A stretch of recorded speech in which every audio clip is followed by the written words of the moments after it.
was not being managed particularly well. There was mushrooms growing in the shower. I'd like to invite someone onto the stage who's going to talk through a live case study. I want to dig deep and ask some questions. So please put your hands together and welcome to the stage, William Lockett. How are you doing, William? Hello. Great, have a seat. Okay, so William, first of all, thanks for coming to talk us through this particular deal. So let's just talk about how you found this deal first of all. Because on there it says, so you found it through landlord, but also at a PIN meeting. So explain kind of how that happened. Yeah, so this was a guy who regularly goes to our local PIN meeting. He actually did stand up and say, I'm selling my HMOs. Yeah, so I want to make sure everyone gets this, guys. There are people who want to sell properties. It would be really smart for them to go to a meeting of people who want to buy properties, right? Whether it's a PIN meeting or a training course like this is how you find, one of the ways of finding people who've got properties to sell, because they come here knowing people like you are here who want to buy them. Does that make sense? So not just PIN meetings, if there are other good property network meetings, you should go to all your local meetings. Okay, really, really important. But yeah, we also sent him a load of landlord letters, so he had about 4 or 5 of our letters. So he knew, right. So he met us through the PIN. We had some kind of rapport from the letters as well. Yeah. He did one day where we did the viewing. I was actually the last person to view the property. I asked him, why are you selling the property? Yeah. What's the motivation behind it? Turns out it was not being managed particularly well. There was mushrooms growing in the shower. Turns out he was fed up with the hassle. He wanted to sell it. He's selling several of his HMOs and buy much lower returning stuff that's just no hassle. So he was looking for a 12% return. Okay. And it's an 8-bed as well, so it's commercial, refinanceable. So in my head, I thought vendor finance.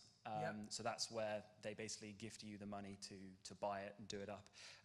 And having chats with my solicitor and my broker and a few other people, it turned out that doing a shorter PLO was really useful for doing that, because it meant we could come in, control it, do the uplift, get the valuation, and then it makes that whole process of vendor finance a lot easier. So a really important point here is very often you find established landlords, they've got properties that they've not really kept up to standards they should be.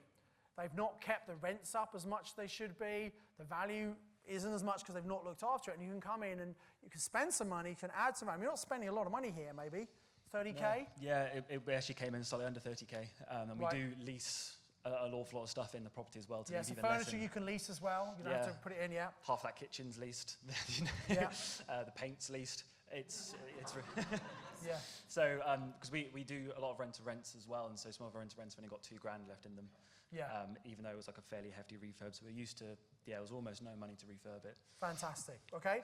And so obviously, because you're then an 8-bed, you can value it commercially. It's worth a lot more. So there are a couple of ways you can do it. So you could either buy this, put a deposit in for the low price, then refinance it. But what William wants to do is he wants to refinance it out. Now, William, I had a look at the slide earlier because Sarah and my team pulled this together, and I said to William, actually, because you've lifted the value up so much here, you could go to someone like Crowd Property, which is another one of my businesses, and we will lend on the value. Once he's done the work and done the value, as long as you have a RICS valuation, so that the lender, the seller was happy to leave some of his money in, and you get a 12% return.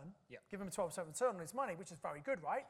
But in this situation, given the numbers here, and I've said William needs to speak to Crowd Property, Crowd Property probably come in, give him all of the money for the owner, so he only gets everything, so no vendor finance, but then he can then borrow some of the money from the owner, who would just put it in the bank otherwise, and give him a great return. So not only does he get this property with none of his money invested, he also gets a load of money from the seller who doesn't want to leave it in the bank, who thinks that's pretty cool, right? So it's all about finding good deals, knowing what to do.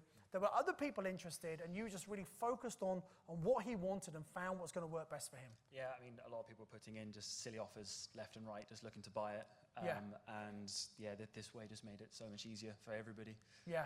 So actually, despite the condition wasn't great, you were offering close to, or was it more than the market value? Do you reckon? So the market value by bricks and mortar is around about 300. Right. So it's fairly close. Right. This property does have solar panels as well, and the option fee does include that. So while we were refurbing, we had the income from the solar panels as well. Fantastic. And also means you're low bills. So yeah, we basically don't pay electricity, which is even better. Especially on an 8-bed property. Which it reduces the bills an awful lot. Yeah, fantastic. Excellent.